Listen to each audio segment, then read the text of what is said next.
Hi everyone, welcome back to my channel, Mormonism with the Murph, where we do a fair and objective analysis of the church and its truth claims, its history, doctrine, and policy. We've just started a new multi-episode series looking at polygamy and Joseph Smith's practice of polygamy. We'll be getting into the history and the doctrine of polygamy. If you didn't watch part one, it's really important to go back and watch it. We do an overview and basic introduction into polygamy. We go through the topics I'm going to cover in this series. We look at the church's gospel topics essays, and we look at a video from the church history department. Some of the things that we learn is that Joseph Smith was the one that restored the practice of polygamy. He claimed that he was commanded and that he told some close associates about the practice, that he married around 40 wives. Many of these were teenage girls and women who were also married to other men, which is polyandry. We also learned that Joseph Smith publicly denied or practiced this in secret, and that polygamy stopped in 1890 during the manifesto when Wilford Woodruff, who was the president, they were forced to stop.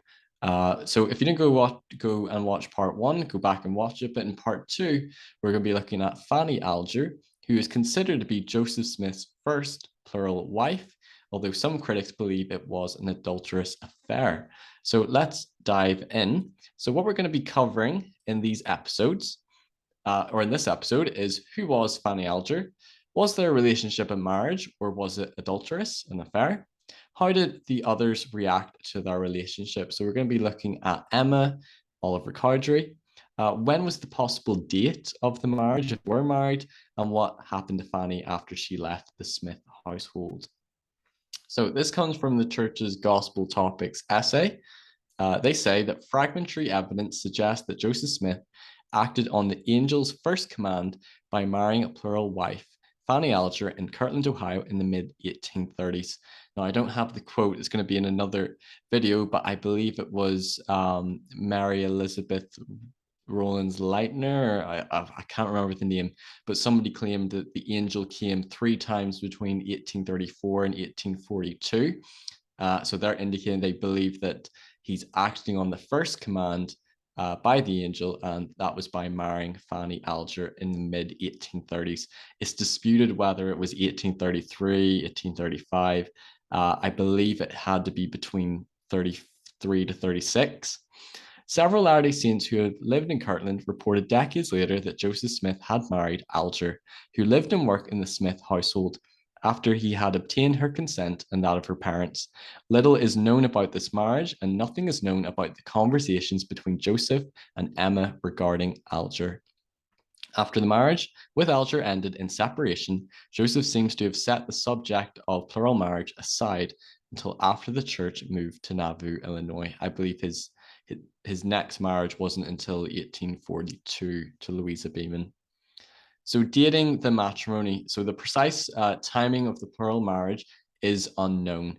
Several researchers placed the relationship in 1832 to 33, but this is clearly too early. So this is Mark Staker, and I get this from the Joseph Smith's Polygamy website. Mary Johnson lived in the Smith home to provide assistance to Emma. She died in March 30th, 1833.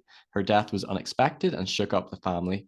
I believe Fanny Alger replaced Mary as household help for Emma. If that's the case, it is unlikely Fanny lived with the family while they were living at the store, and it's unlikely she assisted them before mid-1833. She most likely assisted between 1834 and 1836 in their home up near the temple.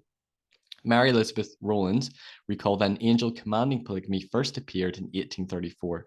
Joseph the Seer said God gave him a commandment in 1834 to take other wives besides Emma. If accurate, then Joseph would probably have married that after that angelic visit. Late 1835 or early 1836 seem more likely dates. So Fanny was living in the Smith, helping Emma with housework and the children. A family friend, so this is one of Brigham Young's plural wives. This is Anne Eliza Webb Young. I believe that she became an antagonist of polygamy, but she says that Mrs. Smith had an adopted daughter, a very pretty, pleasing young girl, about 17 years old. She was extremely fond of her. No mother could be more devoted, and their affection for each other was a constant object of remark.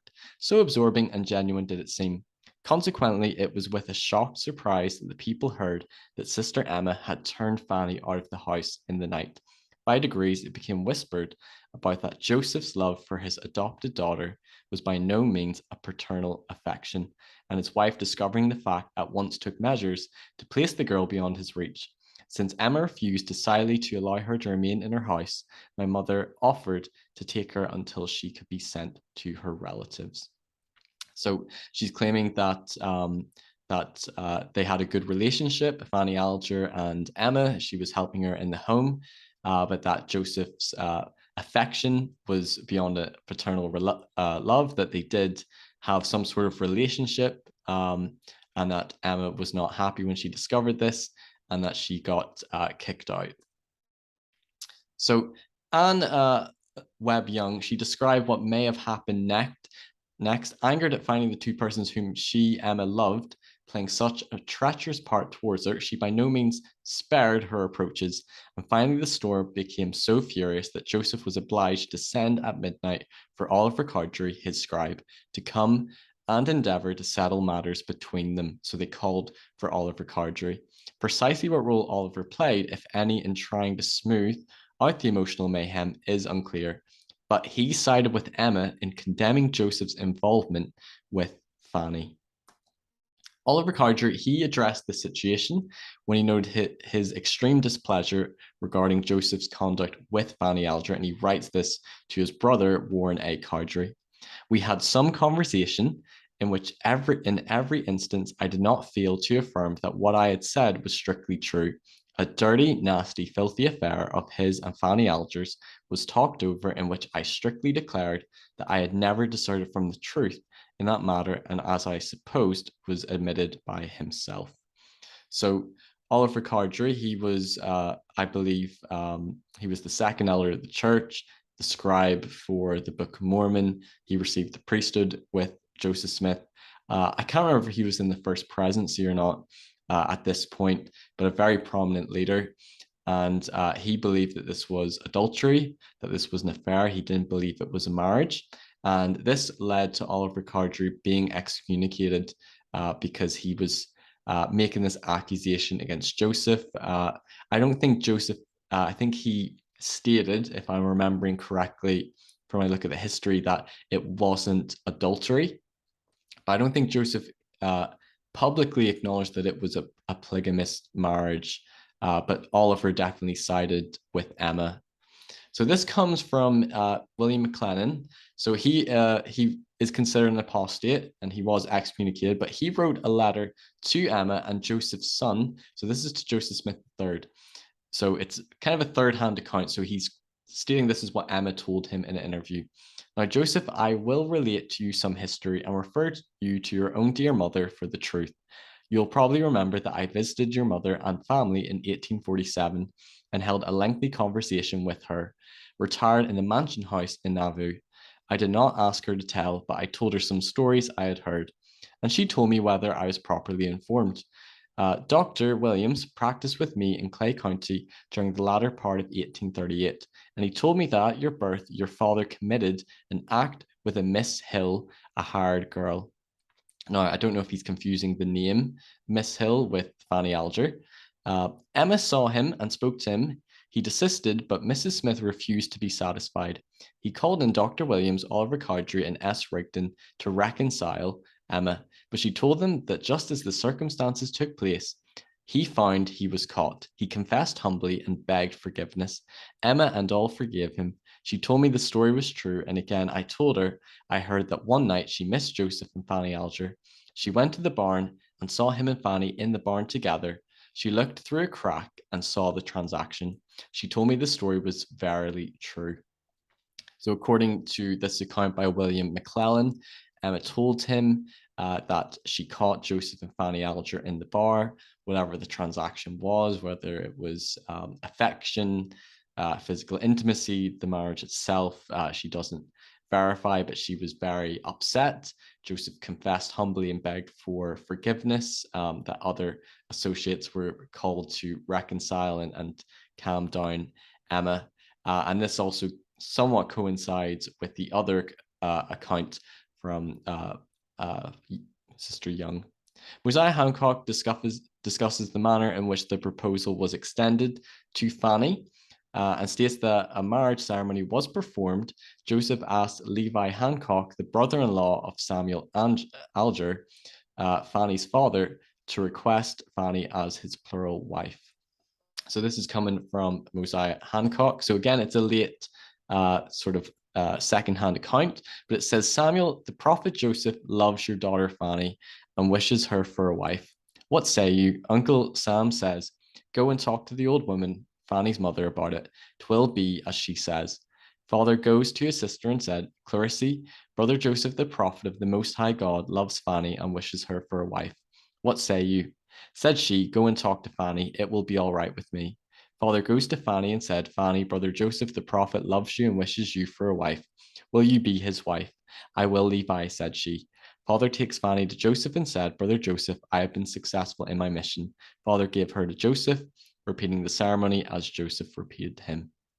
Now, according to this account, Joseph told Levi Hancock to go and pretty much ask permission from Fanny's parents and then to go to Fanny herself, claiming that Joseph Smith loved Fanny and wanted to marry her. Now, I think a critic would find this concerning, that Joseph Smith wasn't just being obedient and practicing eternal plural marriage, although there wasn't the sealing power yet, but plural marriage to be obedient. But according to this account, it was because he loved Fanny and wanted to marry her, which is, I think it's quite hard to harmonize this with, there is scriptures in Doctrine and Covenants that say to, love your wife with all your heart, to cleave unto her and to none else. And the church's stand on polygamy was and on marriage was that marriage is between a husband and a wife, and they denied the practice of polygamy. They didn't believe it was doctrinal, that it was against the law. So it's a bit troubling, this quote. Eliza R. Snow. So in 1886, historian Andrew Jensen interviewed Eliza R. Snow regarding Nauvoo polygamy. Jensen's note described how Eliza was well acquainted with her Fanny Alger, as she, Eliza, lived with the prophet at the time, and that the relationship was discovered. During her 1886 interview with Jensen, he apparently handed her a list of Joseph Smith's wives that he was compiling. Eliza added 13 names in her own handwriting, and one of the 13 names was Fanny Alger. It seems that if Eliza had thought the relationship to be something other than a plural marriage, she would not have concluded that. So while there's some evidence that it was an affair, that it was adultery, there's good evidence that Fanny Alger was a plural wife of Joseph Smith. That there's a ceremony conducted by Levi Hancock, and we have Eliza R. Snow verifying it. It really comes down to whether or not you believe that plural marriage is of God, or else this is just wrong. But it does seem that there was a marriage and a ceremony done. So what happened to Fanny Alger? Fanny lived in Indiana for decades, raising a large family. She apparently joined the Universalist Church in 1874 and remained a member until her death in 1889. Later in life, she reportedly rebuffed questions about her relationship with Joseph Smith. That is all a matter of my own, and I have nothing to communicate. So she didn't have anything to say, positive or negative, about her relationship with Joseph. It was never brought up, or she never spoke about it, or it was never recorded anywhere. Although he does not provide a source for his declaration, according to Benjamin Johnson, Fanny did not turn from the church nor from her friendship for the prophet while she lived. So in summary, Joseph Smith married Fanny Alger, who was a maid working in the house, around between 1833 to 1836. I think probably it's most likely around 1835-36. So she would have been around, I think, 17 maybe. This marriage was not known to Emma Smith. Both Emma and Oliver believed it was an adulterous affair. But other later recollections claimed that it was a marriage, such as Eliza R. Snow and Mosiah Hancock. Their marriage ended and Fanny married a non-member and became a Universalist.